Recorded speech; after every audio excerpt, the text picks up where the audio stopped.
Hello everyone and welcome back. It's round number 2 of the 2024 Merry Sunshine House Classic. We're at Oconee National Disc Golf Complex. Quite a crew for you, including Double G, Garrett Gurthie, Grady Shue, and Jake Monn, all tied at 1 over after round number 1. And rounding up the card, Gavin Rathbun. He shot 2 over during round 1. We'll see if these guys have the course figured out. Nearly 100 competitors and no one able to break par in round 1. Let's see what's in store for round 2. Take a look at hole number 1. One of the most straightforward holes on the course. 375 feet. Pretty much dead straight. As we go over the FPO pin, we head to the long pin. It's all about splitting the uprights on the very first shot.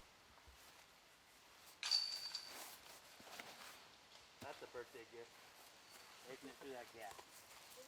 Double G's liking it. Ring it up. Oh, it just barely misses. As he was calling for it, a birthday gift. Yes, Double G celebrating his 35th birthday today. We'll see how many candles he needs to blow out throughout the course here. So far off to a good start. We saw Grady Shue hit early on the right side, kick to the left, not too punishing. Jake Monn out of South Carolina, also going to put it right up the middle. From Montgomery, Illinois, Gavin Rathbun. Temperatures slightly cooler today than what we experienced yesterday. Also, maybe more importantly, the humidity significantly less. And Gavin clips a tree on the right side, but should have a pretty open approach.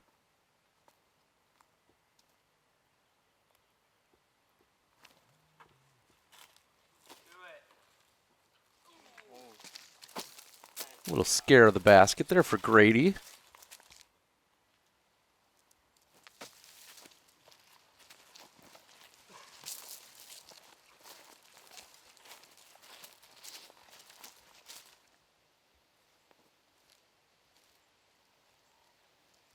Let's see if Double G has the putter all warmed up. Trying to capitalize, and so far this weekend, 2 for 2 for Double G.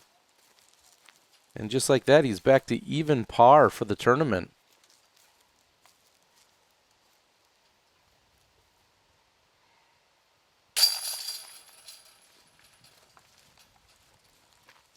Easy cleanup for Grady. It's really great when we talk about percentages out here. There's almost exactly 100 competitors. So if I tell you 5 people birdied a hole or something of that nature, it's basically 5%. Whatever the case might be, as we see the birdie there by Jake. Birdie by Jake. I think that should be on a t-shirt somewhere. We head to hole number 2. We see some players get conservative and actually try to lay this one up, as you have OB that comes into the front edge right there. Then you have to clear it on the long side, which is right near that log. And there's also OB on the left side, which is incredibly punishing.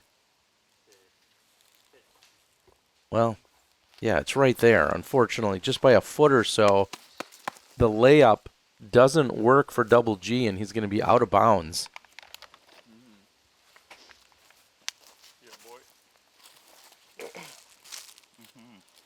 Great shot. Beautiful. A beautiful shot by Jake. I mean, if you're looking for a whole preview, I think that's about it. Whoa, dude. Oh, and that gets caught up and then finds the out of bounds. So he'll have an open look from there as opposed to what Double G will have to work with. And Gavin was going for it, and he's going to be just barely out of bounds on the bottom left side corner.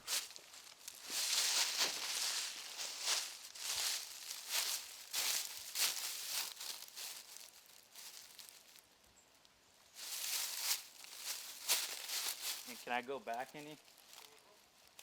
Like, if this is my line.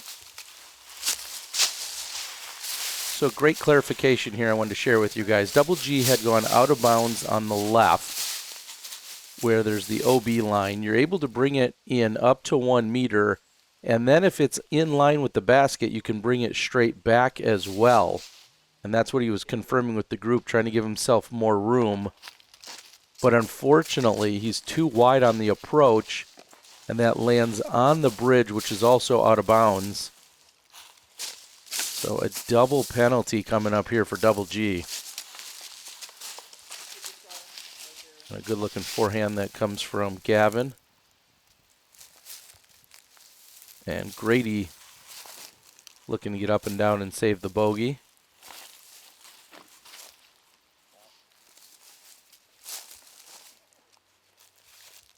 I love if you're going to go for this one that you want to ideally go long and straight. Going left and out of bounds, as we saw by Evan yesterday, we're seeing by Double G today. Going left early is the part that really can put you in a precarious spot. And that's brutal as Double G's putt for his triple bogey is short, so it looks like a quad coming up. Meanwhile, a bogey after the penalty coming from Grady, and a bogey as well coming for Gavin.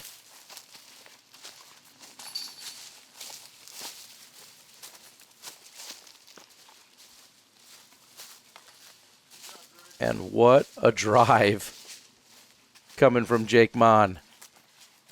An incredible start, too. Back-to-back birdies on 1 and 2.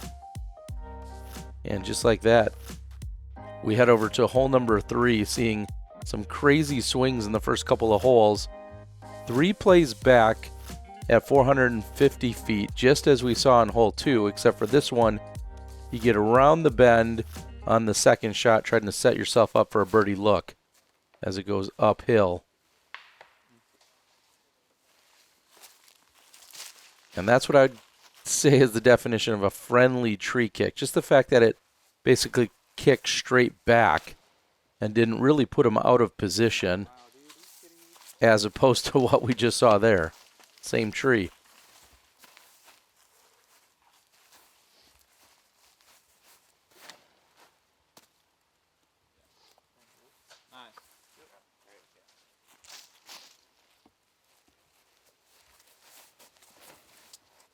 We'll see if Double G can bounce back after the very rough second hole.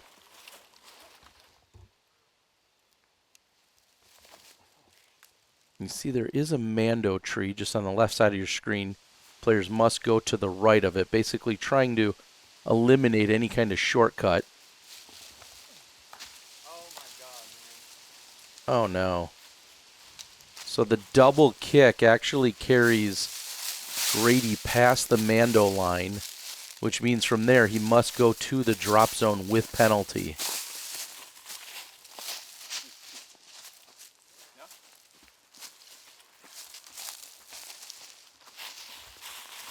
Pretty good approach there from Double G. That'll give him a look for birdie.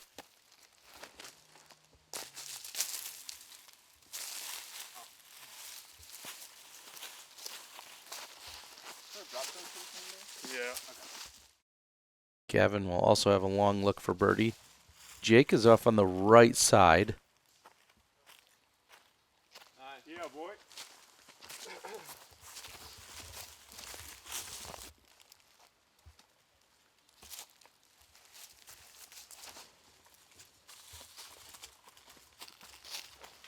From the drop zone, as that actually hits high and then kicks to the right in an unfavorable way. But from the drop zone, relatively easy to be able to get up and down.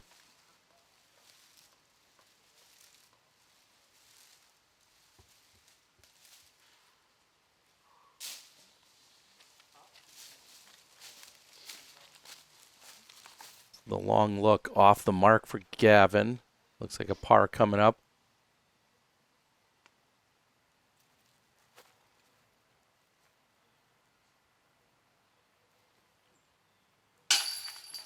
Wow, Grady gets it to drop.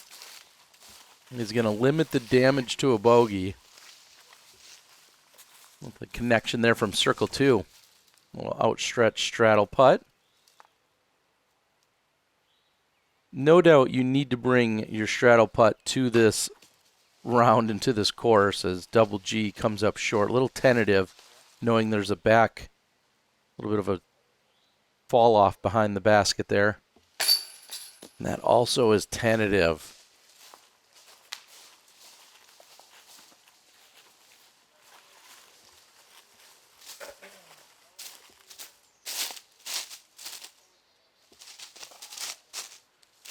Not much wind to speak of, so we're blessed with another calm day. As I said, about 10 degrees cooler than it was yesterday. Predicting on Sunday for it to be even another 10 degrees cooler. However, there is a slight chance of rain in the forecast. We're going to knock on wood and keep our fingers crossed that that's not going to happen, because a 4.5-hour round is going to get a lot slower out here if we have any kind of rain and precipitation to deal with. We head into the first of 3 par 5s, 870 feet. The drone's going to take you on a little journey here. And if you could somehow follow the flight of this drone, you'd be ecstatic. Round number 1, there was 1 bogey in the entire field. Excuse me, 1 birdie in the entire field and dozens of bogeys. The 1 birdie came from Zach Arlinghouse. So far, we have not seen a birdie here in round number 2. This is our last chance at one.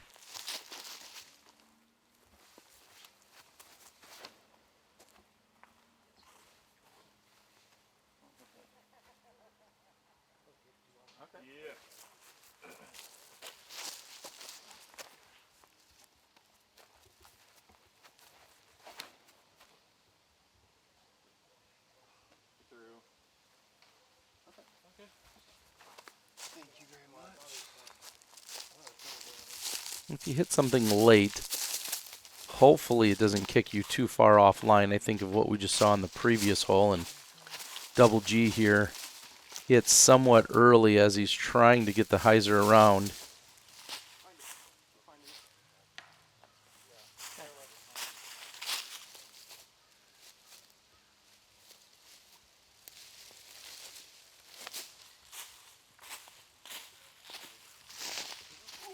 A well-shaped shot coming from Grady there with the forehand.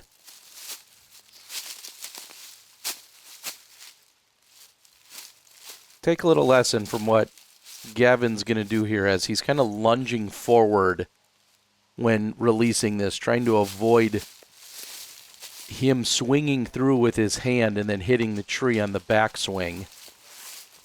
Had he just stood there kind of in a straight-up position, he definitely would have whacked his hand against the back of the tree, the back of his hand against the tree, whatever you want to call it. But he lunged forward while he was releasing it so he could avoid just that.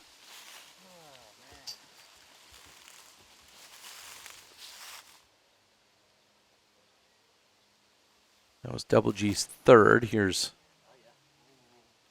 Jake somehow getting around some of it, but not all of it.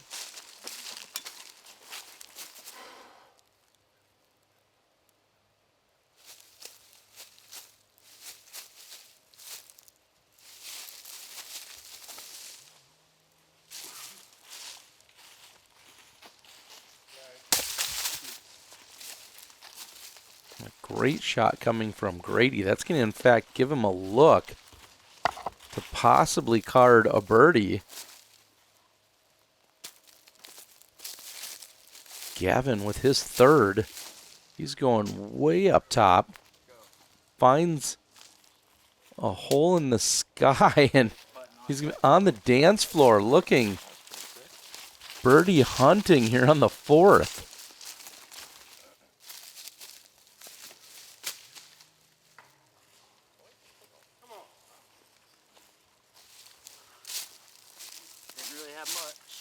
Yeah, not a lot of options for Double G. Just trying to find the skinniest route to possibly get through. Oh, almost a perfectly played skip there from Jake.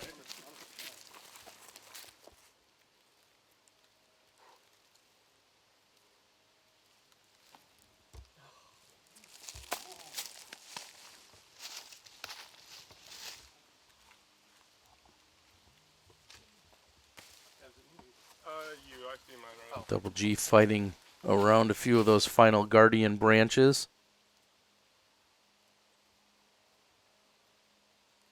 Jake, a chance at saving par. Dead center.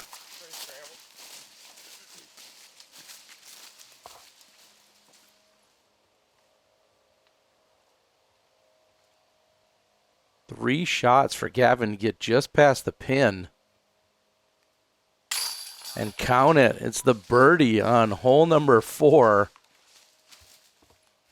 Just the second birdie in nearly 200 attempts over the 2 days from our MPO field. So joins the very elite club along with Zach Arlinghouse.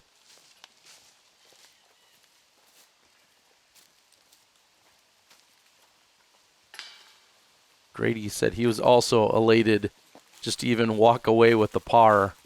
He'll take a 5 and move on. Double G in for the 6 as we head to hole number 5. Looking for that spot right there in the middle as you play down the valley and then back up. We saw Gavin get into trouble yesterday.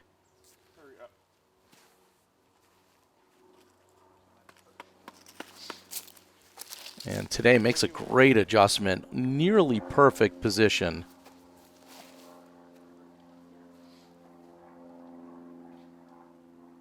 And a good-looking shot that's just wide, though.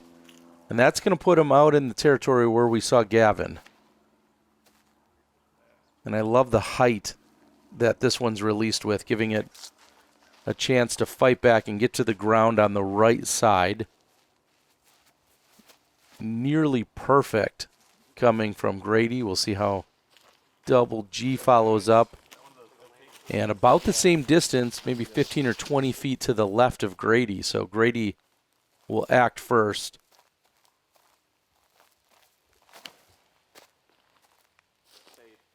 Oh 100% of righties would do just about anything to have their drive land where Grady's did a moment ago off the tee, because it set him up for that exact shot and he executes it. Double G on the left side, same distance.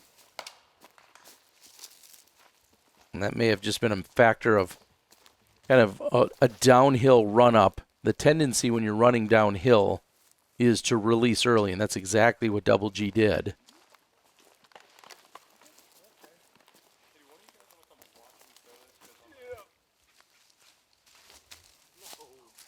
Jake, oh no. Everything on that left side being out of bounds, and Jake making the exact same mistake that we saw yesterday coming from Gavin. And so he's going to step up, really just gaining a few more feet, and then basically throwing the exact same shot again.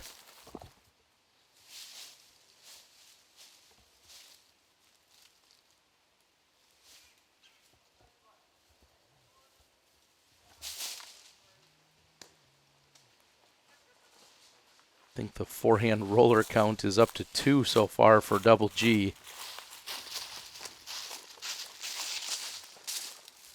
Sometimes putting it on that angle, trying to get as skinny as possible, is the best option.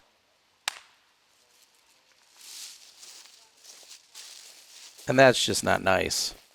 I don't care how you cut it. That is not nice. He was going to be somewhere in circle 2, looking at his putt from there, and it gets up and rolls all the way back, at least another 40 or 50 feet the wrong way.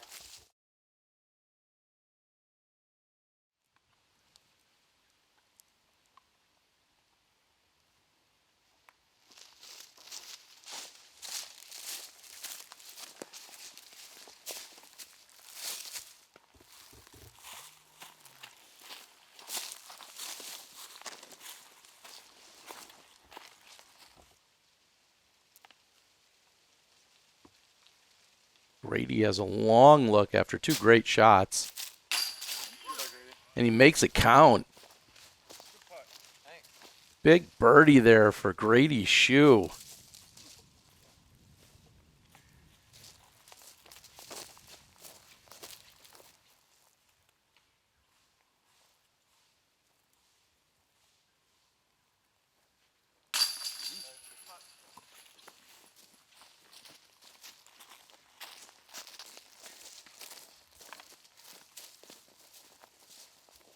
Jake picks up the double bogey. And we see Gavin in for par, which is a considerable improvement from what he did in round number 1. And things just not going well at the moment for Double G. Was off to such a great birthday start with the birdie on 1, and unfortunately has been struggling pretty much since then as we head to the 6th.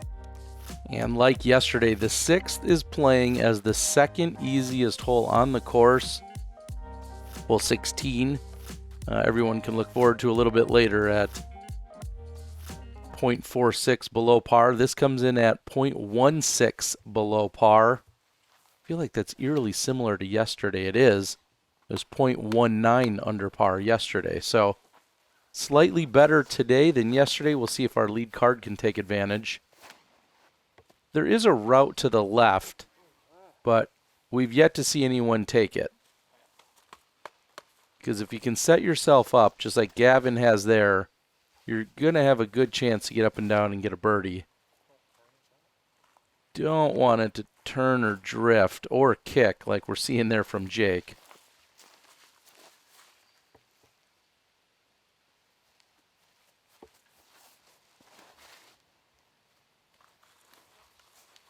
Feel like we'll save the best for last. Double G, not only down the tunnel, but also having it skip up to the left ever so slightly, and that's drifting, and then a kick as well. So as Wood's trying to do everything to keep Jake away from the pin.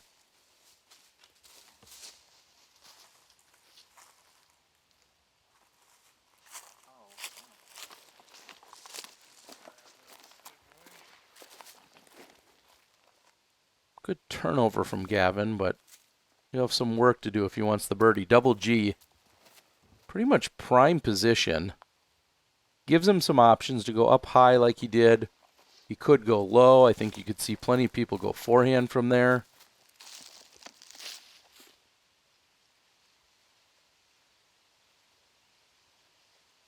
Grady's pushed straighter on the drive, and that's going to set him up for a forehand, and well executed. Grady looking to go back-to-back birdies on 5 and 6. If you couldn't tell already, birdies are incredibly difficult to come by. So the idea of getting them back-to-back at any point on this course means you're doing something right.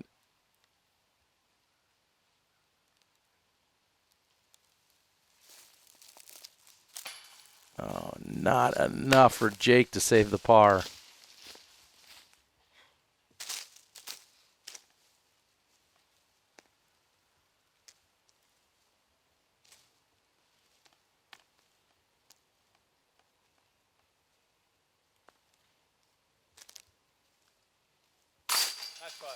Great putt by Gavin. That's a birdie which will bring him to 1 over,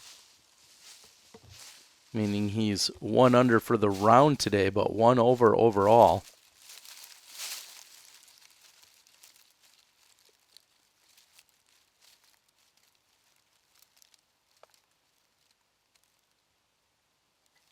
Double G, a birdie look. And he also cashes it in. So seeing if he can right the ship a little bit. It's been a tough go so far, knowing he's already picked up a quad bogey along with single bogey and a double bogey. And I told you guys, this plate is the second easiest hole, meaning our lead card has some chances. We saw 3 birdies, and then Jake going the wrong way with it. And at this point, we're a little more than an hour through the round, hour and 10 minutes. and we're only on hole 6. So we head to hole 7. You know, just another 1,227 feet down the tunnel, up this hill, crest this hill, and then throw it all the way back down the hill after avoiding most of the trees on the left.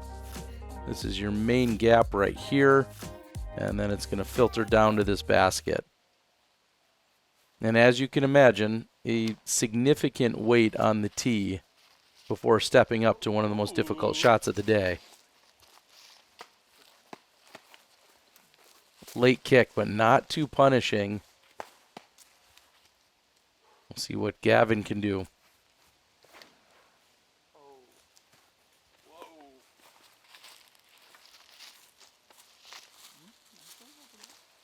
The fact that it carried that far straight after nicking a tree or two, is going to be pretty happy with that. Double G, an early release that kicks hard left, and that's trouble.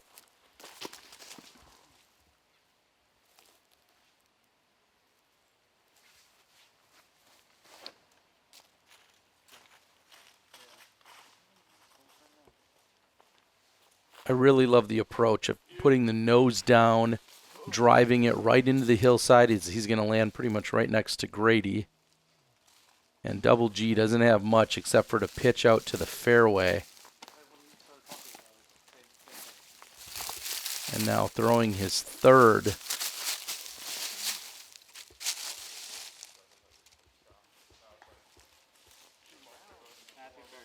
Oh no, another rollback. Not going well for Double G. You heard him sarcastically say happy birthday to him.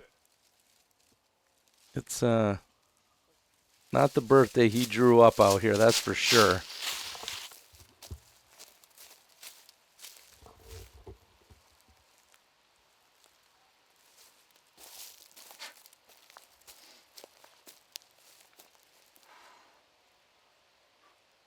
You think 7 plays as one of the most difficult holes in the world? Well, we'll see what the stats tell us to back that up.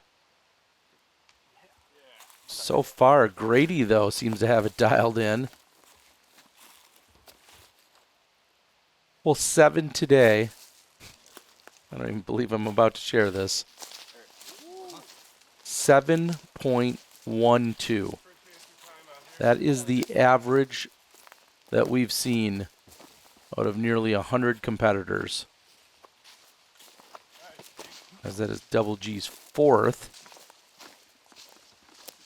And what's crazy is I believe, yes, it's even playing more difficult than it did yesterday. You thought maybe people would get it a little bit more figured out, but it's playing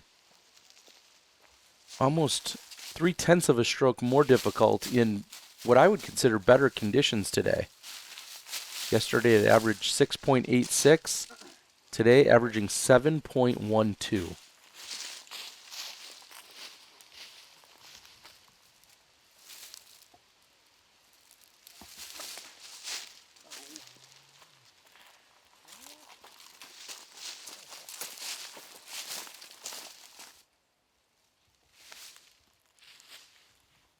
You want to crest the hill, but then you need to keep it somewhat straight. It can't go too far left or right, and that's going to go off to the left side.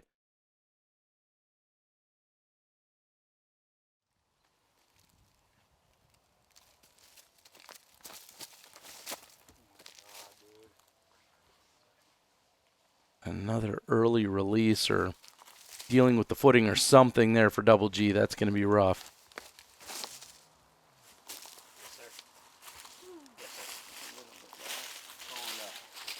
A laser coming down the pipe by Jake.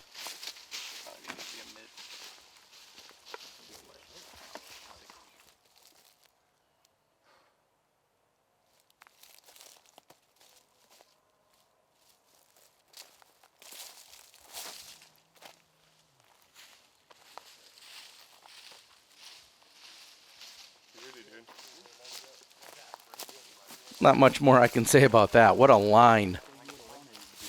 Just a beautiful angle control, little flip. Good speed coming all the way down to the basket. And Double G's fighting his way down there as well. Oh, God.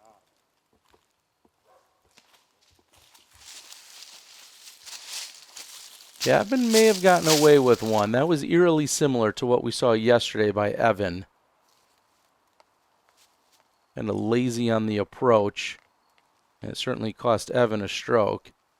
Gavin's still inside the circle, and he'll escape with the bogey.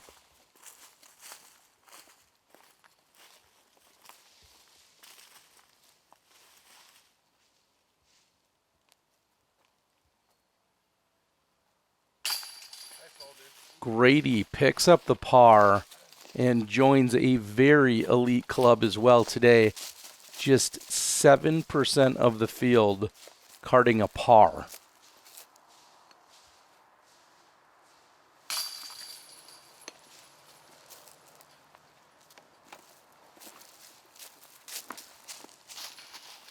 Jake's in for the bogey and Double G with a triple. As we head over to hole number 8, just shy of 900 feet, a par 4. And the left side's trouble. You got to stay out of there. There's a OB line, and you really need to play down a left side corridor and then fight yourself back to the right at the very end. Saw some creativity from Double G yesterday in terms of a roller. Both him and Kale going with a roller to overemphasize the left to right nature they want. And that could be on that tight right side.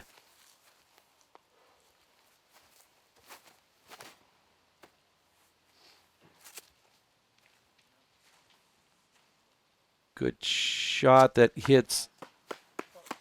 Oh, and kind of an anti-skip that's going to carry it out of bounds. When it initially landed, it was in bounds, and then it skipped up, hit something there, and then kicked left, so out of bounds. And this one's just sailing out of bounds the entire way.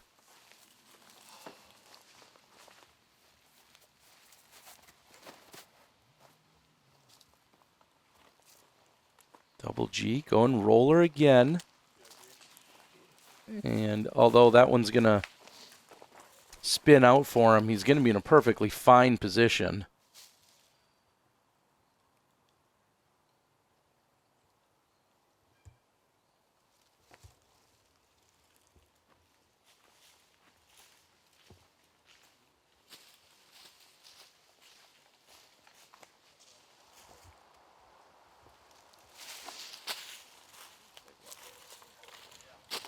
And what a flax. Is that what happened to that blue one? It hit and rolled? Yeah. Beautiful shot by Jake. That's a long look to possibly save the par. And a moment ago you heard Gavin asking if that's what happened, is that it hit and rolled. And now that maybe he'll actually be able to see the reaction off the ground, it might be even more frustrating because it wasn't a typical one. Double G also putting a nice flex shot on it. That's going to give him a long look. We'll see how aggressive he wants to be for the birdie bid.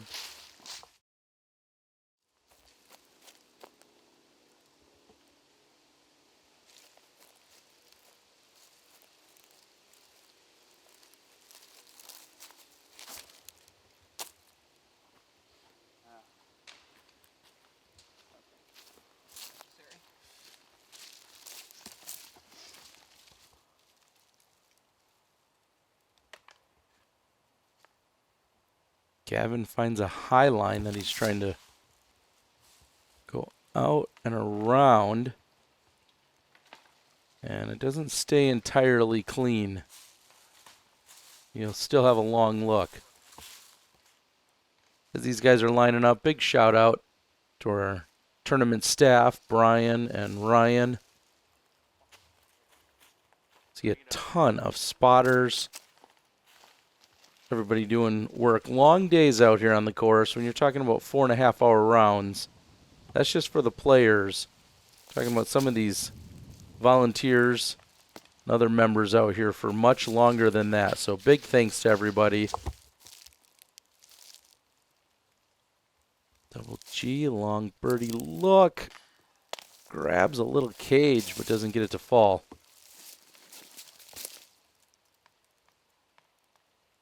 Also during final day, we're going to hear from a couple of representatives from the Mary Sunshine House, the nonprofit that this event is benefiting for at least the second year in a row. Maybe it's been a few more than that, but I know it's for sure been the last two. So we'll hear from them with a couple of brief interviews during round 3 coverage. I'm sure many of you are wondering what the Mary Sunshine House is and why we're partnered up with them. So big shout out to the event along with everyone over at Mary Sunshine House.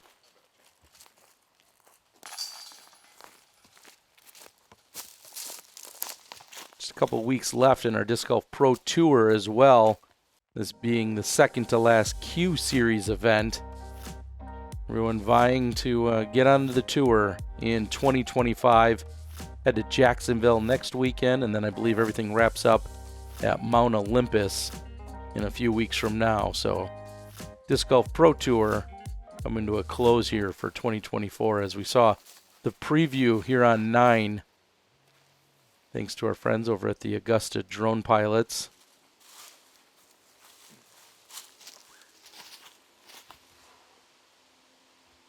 You're really looking to push this one, have it drift from left to right. Well, pretty much just like this. What a flip up. And a little kick at the end. Not going to be mad with that at all. That's about as textbook as you could ask for in terms of a drive here on 9.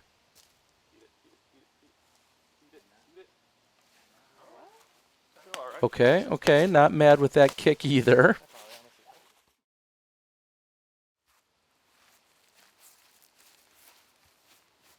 Big thanks to all my Patreon subscribers and supporters. As always, I'll have some kind of a giveaway associated with this round with all the coverage that I do. So like, share, subscribe, do all the YouTube things, but then also leave a comment and tell me, is this course too tough? Right. Some players think it is, and I'm excited to see how these players, particularly this weekend, are going to continue to figure it out from round 1 or their practice round into the final round that comes on Sunday. They may have a different opinion Thursday versus Sunday night, but I want to know what you guys think. Is this the wooded golf that everyone's been asking for? I know Jake couldn't ask for much more on the approach. A birdie look here on the 9th.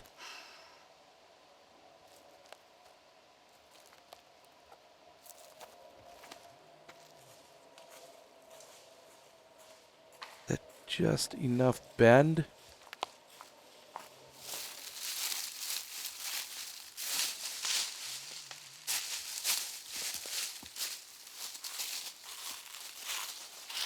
Little frustration coming from Gavin. He's in get up and throw mode, and I'm just trying to keep up with him.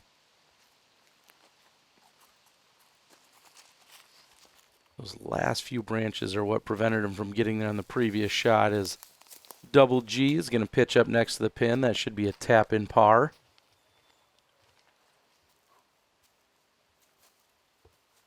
Long birdie look for Grady.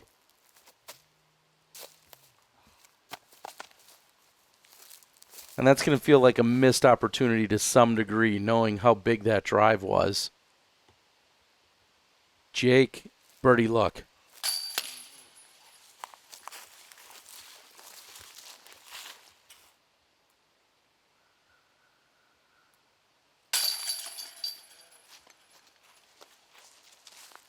So as we close out the front 9, big thanks to my buddy Tyler, along with, like I said, the rest of the crew out here making everything happen.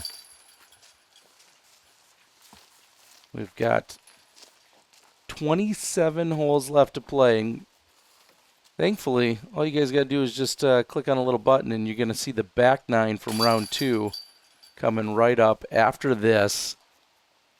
That's what we're bringing you guys from the Mary Sunshine House Classic, a Disc Golf Pro Tour Q Series event. We're through 9 holes of round 2, and the battle continues. Sometimes it's with the competitors, and other times it's with this wooded track. I'm the Disc Golf Guy, and we'll see you in the back 9.